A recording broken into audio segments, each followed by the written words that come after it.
आज का टॉपिक है standard 10th maths chapter number 9 some application to trigonometry example number 6। तो लास्ट वीडियो में हमने एग्जांपल नंबर 5 कंप्लीट करा था। आज इस वीडियो में हम लोग एग्जांपल नंबर 6 का देखने जा रहे हैं। तो अब देखो एग्जांपल नंबर 6 में हमको क्या दिया गया है यहाँ पे, the angles of the depression of the top and the bottom of a 8-meter building from a top of a multi-story building are 30 degree and 45 degree। अब यहाँ पे हमारे सामने एक बिल्डिंग है। अब उस बिल्डिंग के सामने एक मल्टी स्टोरेज बिल्डिंग है। जो बिल्डिंग की हाइट है वो है 8 मीटर। कितनी हाइट है? 8 मीटर। और जो उसके सामने मल्टी स्टोरेज बिल्डिंग है उसके टॉप से, मैं बिल्डिंग के टॉप पे और अगर बॉटम पे देखता हूं तो एंगल बनता है 30 डिग्री। टॉप पे एंगल बनता है 30 डिग्री और बॉटम पे बनता है एंगल 45 डिग्री बनता है। अब हमको यहाँ पे जो मल्टी स्टोरेज बिल्डिंग है उसकी हाइट फाइंड करनी। क्या फाइंड करना? मल्टी स्टोरेज बिल्डिंग की हाइट और दोनों बिल्डिंग के बीच में कितना डिस्टेंस है, ये दो चीज हमको इस क्वेश्चन में फाइंड करनी है। तो देखो, तो सबसे पहले इसका डायग्राम बनाएंगे। तो देखो, तो ये मान लो कि ये हो गई हमारी एक मल्टी स्टोरेज बिल्डिंग। उसके सामने ये जो बिल्डिंग है जिसकी हाइट है 8 मीटर, ये वो होगी। ठीक है, तो दोनों को पहले बेस से ज्वाइन करेंगे। तो पहले नेमिंग करा जाएगा ए बी सी और ये डी। अब ये जो बिल्डिंग है उसकी हाइट है 8 मीटर। बिल्डिंग की हाइट क्या है? 8 मीटर।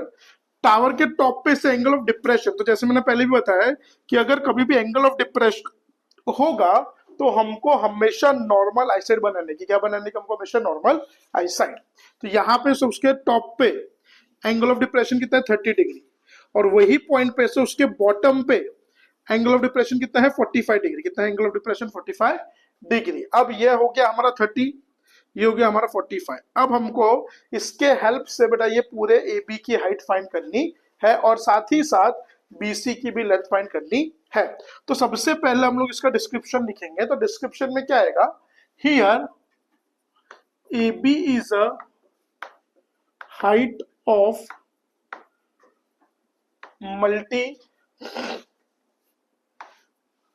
Multi storeyed building. फिर CD is a height of building. फिर BC is a distance between two building. BC के दोनों बिल्डिंग के बीच का distance. And point A is a point of observation। तो पॉइंट है क्या बेटा? हमारा पॉइंट ऑफ ऑब्जर्वेशन है। अब देखो, अगर CD 8 होगा तो B भी क्या होगा? 8 होगा। क्या होगा? B भी 8 होगा। तो हमको लिखने का यहाँ पे here CD is equal DC equals to EB equals to 8। Let, अब सबसे पहले मैं क्या करता हूँ बेटा, यहाँ पे AE को x लेता हूँ। Let AB AE equals to x।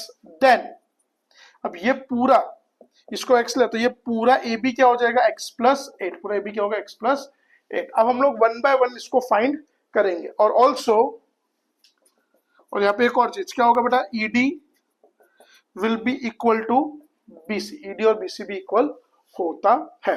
अब देखो, यहाँ पे दो राइट एंगल ट्राइंगल बन रहे हैं। पहला बन रहा है AED, तो पहले उस ट्राइंगल को हम लोग यूज करेंगे। तो देखो, हमको लिखने का in triangle AED angle E equals to 90, angle D equals to 30।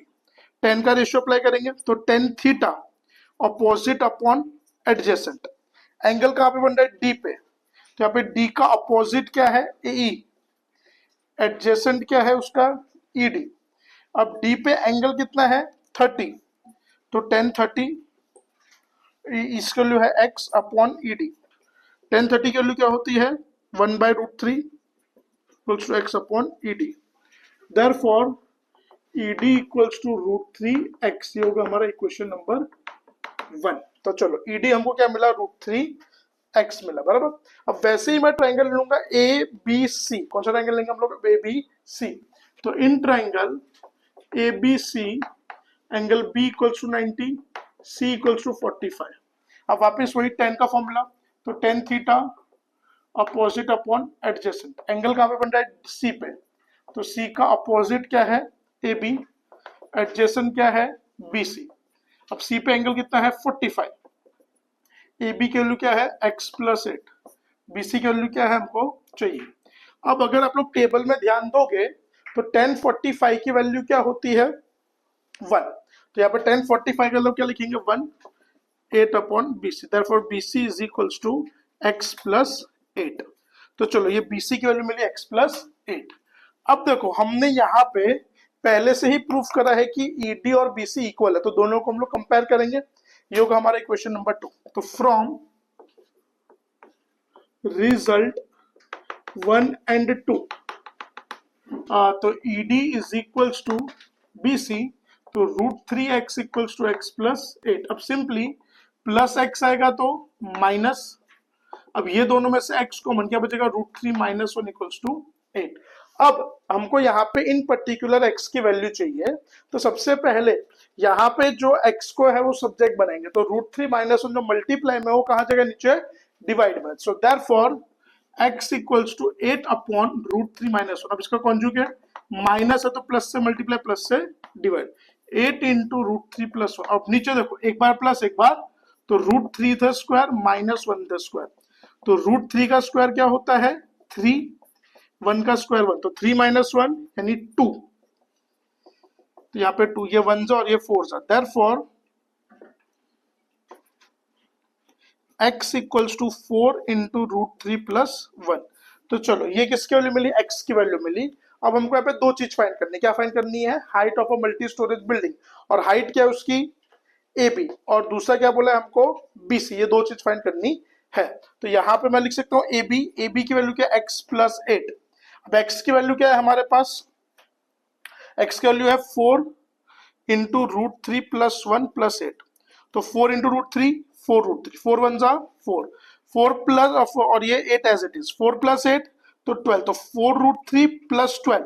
अब ये दोनों में से मैं 4 कॉमन लूंगा तो क्या बचेगा? √3 प्लस 3। तो ये हो गई हमारी height of a multi storage building. अब वैसे ही अब हम लोग फाइंड करेंगे बीसी की वैल्यू, तो बीसी की भी वैल्यू क्या है? सेम है, x प्लस 8। तो उसी तरीके से सेम इसी तरीके से सॉल्व करेंगे, तो बीसी की भी वैल्यू क्या आएगी? 4 इंटू √3 प्लस 3 मीटर। ये तुम्हारा फाइनल आंसर।